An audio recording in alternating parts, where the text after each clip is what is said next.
చంద్రబాబు నాయుడు గారి మీద, తెలుగుదేశం పార్టీ మీద వీళ్ళందరూ దొంగల ముఠ వీళ్ళ విషయాలు బయట పెడతారంటారు. అసలు కన్నా లక్ష్మీనారాయణ గారికి ఏ అర్హత ఉంది? అవినీతి గురించి మాట్లాడడానికి నువ్వు అర్హుడువా? అవినీతిలో పేకల దాకా కూరుకుపోయినటువంటి వ్యక్తులు ఎవరైనా ఉన్నారంటే ఈ రాష్ట్రంలో వైఎస్ కుటుంబం తర్వాత చిన్న పిల్లవాడిని అడిగినా కన్నా లక్ష్మీనారాయణని ముక్త కంఠంతో చెబుతారు. దెయ్యాలు వేదాలు మళ్ళీ వల్లించినట్టు అవినీతి గురించి జగన్మోహన్ రెడ్డి, విజయసాయి రెడ్డి 15 నెలలు జైల్లో ఉన్నవాళ్ళు, సిబిఐ నోటీసులు అందుకున్నటువంటి కన్నా లక్ష్మీనారాయణ గారు, ఒకప్పుడు కన్నా లక్ష్మీనారాయణ గారి పరిస్థితి ఏంటి? ఇవాళ ఆయన ఆస్తుల విలువ ఏంటి? చంద్రబాబు నాయుడు గారు, లోకేష్ గారు వాళ్ళ కుటుంబ సభ్యులు ఆస్తుల వివరాలు ప్రకటిస్తున్నారు. జగన్మోహన్ రెడ్డి అలాగా భయపడి ఆస్తుల వివరాలు ప్రకటించట్లా. మీరు ఈ రాష్ట్రానికి ఏం చేశారు? రేపటి నుంచి మంత్రులు వచ్చి ఒక్కొక్కరుగా మాట్లాడతారని చెప్తున్నారు కదా. ముందు మీరు మీ నిజాయితీని ప్రజల ముందు ఉంచండి. కన్నా లక్ష్మీనారాయణ గారు, మీరు ఎమ్మెల్యే అయినప్పుడు మీ ఆస్తులు ఎంత, ఇవాళ మీ ఆస్తులు ఎంత, ముందు వాటి గురించి మీరు మాట్లాడి మీ ఆస్తుల గురించి ప్రజలకు వివరించి తర్వాత మా నిజాయితీ పరులమో మేము అవినీతి పరులమో మీరు చెప్పండి. మీరే అవినీతిలో పీకల దాకా కూరుకుపోయి అవినీతి సంపాదనతో 100 కోట్ల రూపాయలు సంపాదించినటువంటి మీరు అవినీతి గురించి మాట్లాడడం చాలా హాస్యాస్పదం. ఈ రాష్ట్రంలో ఏ కేంద్ర మంత్రి వచ్చినా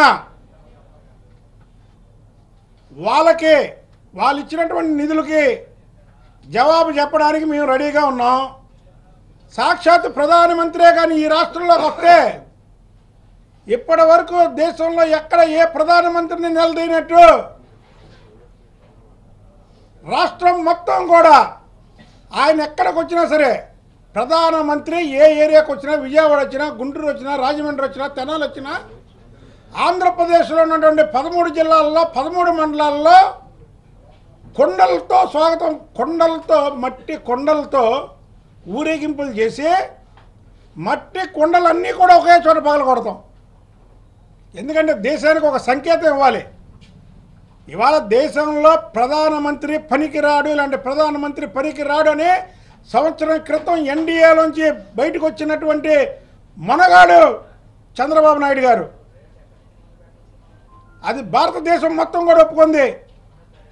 మొన్న జరిగినటువంటి పశ్చిమ బెంగాల్లో ఆ వేదిక మీద మహానాయకులు కూడా చెప్పారు, భారతదేశంలో రేపు దశ దిశ చంద్రబాబు నాయుడు గారని. అది చంద్రబాబు నాయుడు గారి సత్తా.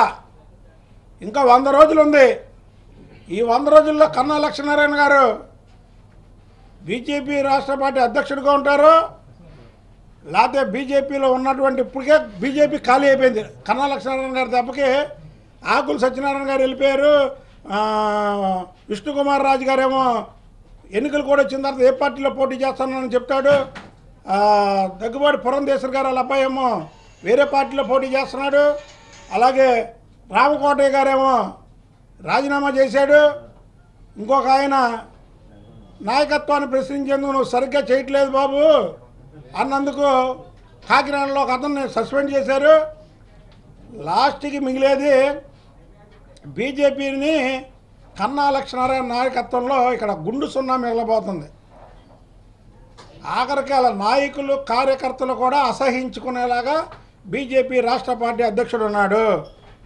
కనుక మీరు చంద్రబాబు నాయుడు గారిని విమర్శించే అర్హత మీకు కానీ, ఈ రాష్ట్ర మనోభావాలని ఢిల్లీలో తాకట్టు పెట్టి 27 ఏళ్ళుగా ఢిల్లీలో కాపురం ఉంటూ ఉత్తరప్రదేశ్లో రాజ్యసభ సభ్యుడయ్యి ఈ రాష్ట్రం మీద అవాకులు చవాకులు పేలుతున్నటువంటి జీవీఎల్ నరసరావు వీళ్ళిద్దరికి కూడా ఈ రాష్ట్రం గురించి మాట్లాడే అర్హత లేదని తెలియజేస్తున్నా.